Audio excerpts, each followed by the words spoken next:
শাস্তি কয় ধরনের বলুন তো?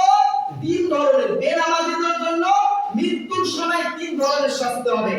এক নম্বরে জিল্লতির সাথে মৃত্যুবরণ করবে, অপমানের সাথে, অপদস্থ লাঞ্ছিত অপমানিত হয়ে ওই বেনামাজি মৃত্যুবরণ করবে। এমনকি এই বেনামাজির কাছে যখন মালাকুল মউত উপস্থিত হবে, এমন এক ভয়ঙ্কর চেহারা নিয়ে এসে উপবিষ্ট হবে, তখন বেনামাজি তাকে দেখেই থরথর করে কাঁপতে কাঁপতে হয় তার জিহ্বা একদিকে, ঘাড় একদিকে, হয়তোবা পেশাব পায়খানা অথবা নোংরা অবস্থায় অপমান অপদস্থ হয়ে লাঞ্ছিত অপমানিত হয়ে সে মৃত্যুবরণ করবে। নাউজুবিল্লাহ।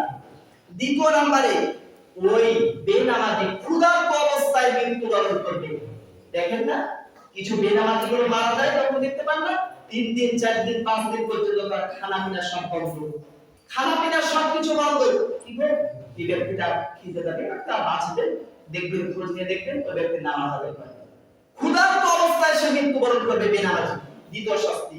3 নম্বরে এমন পিপাসার্ত অবস্থায় মৃত্যুবরণ করবে যে তার সম্মুখে যদি সমস্ত সমুদ্রের পানিগুলোকে একত্রিত করে তার মুখে ঢালা যায় তারপরও তার পিপাসা মিটবে না। এজন্য কবি কি চমৎকার করে বলছেন, সাকারাতের বিছানাতে কি যে যন্ত্রণা, সাত সাগরের পানি দিয়ে তৃষ্ণা মিটে না।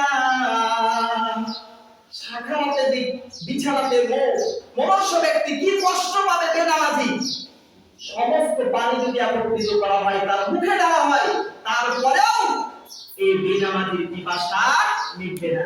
তাহলে পরে মৃত্যুর পূর্বে মৃত্যুর সময় বেনামাজির 3 ধরনের শাস্তি। 1 নাম্বার অপমান অপদস্থ মৃত্যুবরণ করবে, 2 নম্বরে ক্ষুধার্ত অবস্থায় মৃত্যুবরণ করবে এবং 3 নম্বরে পিপাসার্ত অবস্থায় মৃত্যুবরণ করবে।